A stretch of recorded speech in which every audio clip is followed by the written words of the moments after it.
Merci, Monsieur le Président, mes chers collègues. Voilà un rapport comme on en voit souvent dans cette Assemblée. Un rapport qui permet de tenir un double langage, que dis-je, un triple. Et ainsi masquer ses propres contradictions, les spécialistes de la contorsion vont battre des records. Et oui, avec ce pacte financier, le gouvernement de votre tendance politique vous impose à faire des choix sur la dépense publique que vous avez refusés jusqu'alors. Vous avez aujourd'hui, et pour faire face à cette situation, face à la demande du président Macron, vous devez faire avec la tutelle du ministre de l'Intérieur, qui dans une interview fort intéressante du 20 juin dernier, a éclairé les membres de cette Assemblée sur la gouvernance réelle de la métropole. Mais derrière l'ironie de mon propos, je le concède, c'est la vision de la gouvernance financière de notre collectivité et de son autonomie de gestion que nous devons trancher sous la force de la loi et sous la contrainte de la sanction financière. Autant dire, ce pacte n'est pas un contrat. Dans un contrat, on est libre de s'engager au regard des avantages que chaque partie doit en tirer. Ici, ce n'est pas le cas.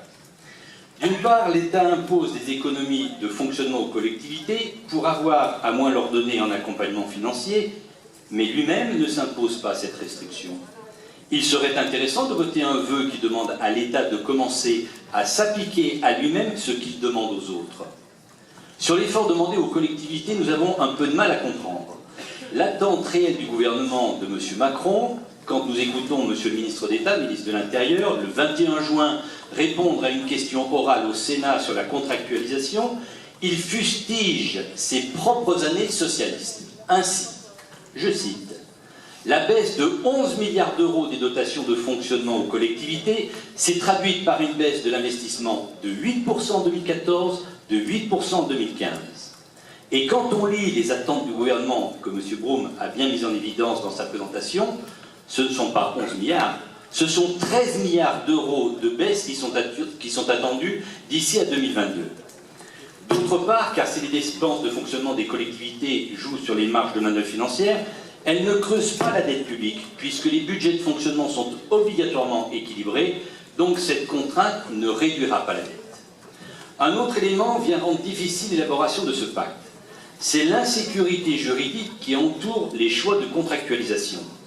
La négociation avec les préfets a cela de particulier, c'est que des règles différentes s'appliquent entre les collectivités.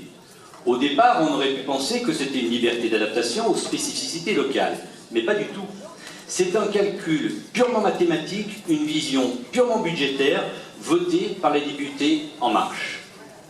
Les préfets ont l'opportunité d'adapter l'objectif de 1,2% fixé par la loi dans une fourchette allant de 0,75 à 1,65%.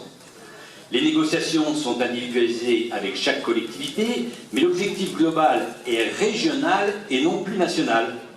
En clair, ce que dans la région Auvergne-Rhône-Alpes, le préfet donne en plus à une collectivité, il doit le reprendre et le retirer à une autre. Ce n'est donc pas une vraie latitude de négociation. Il faut ajouter à cela la difficulté de retraitement des dépenses exceptionnelles. En fait, cela ne devrait pas être une difficulté, mais le gouvernement étant un peu sourd aux réalités locales, de nombreuses collectivités ont eu du mal à faire entendre raison sur le niveau réel des dépenses. Il a fallu que l'Assemblée des départements de France se fâche pour que le Premier ministre en personne décide d'intégrer de nouvelles charges dans les dépenses exceptionnelles. En ce qui concerne notre collectivité, vous avez négocié un taux de plus 1,19%. Vous nous dites que c'est super génial. Mais, Madame Picard l'a rappelé, comme on ne sait pas de combien vous êtes parti, et donc de ce que vous avez réellement négocié et obtenu, on ne peut que vous croire sur parole, Monsieur Broume. Ce qui nous surprend, c'est votre présentation contradictoire. D'un côté, vous présentez un compte administratif qui tend à nous démontrer que 1,19% de hausse de dépenses de fonctionnement, vous savez faire. D'un autre côté, vous expliquez que ce sera difficile si la métropole ne fait pas des efforts importants de maîtrise de ses dépenses.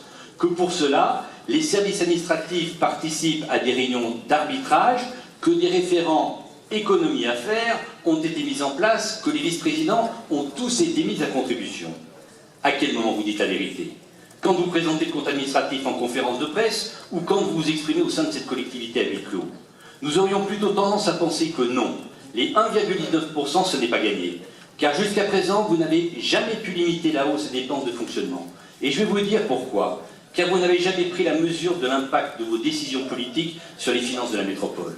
J'en veux pour preuve ce courrier du vice-président aux finances du 30 avril 2018 qu'il a adressé à notre groupe et dans lequel il considère que l'augmentation des dépenses de fonctionnement de 36 millions d'euros entre 2016 et 2018 est une situation, je cite, totalement maîtrisée. C'est cela votre vision de budget maîtrisé? Malheureusement pour vous, ce n'est pas la version du gouvernement que vous soutenez.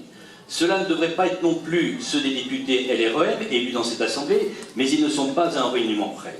Alors, Monsieur le Président, finalement, puisque votre propre majorité politique veut vous faire faire ce que nous vous demandons depuis des années, c'est-à-dire des économies, et que vous avez toujours refusé pour des raisons idéologiques, nous accompagnerons cette démarche de contractualisation avec l'État.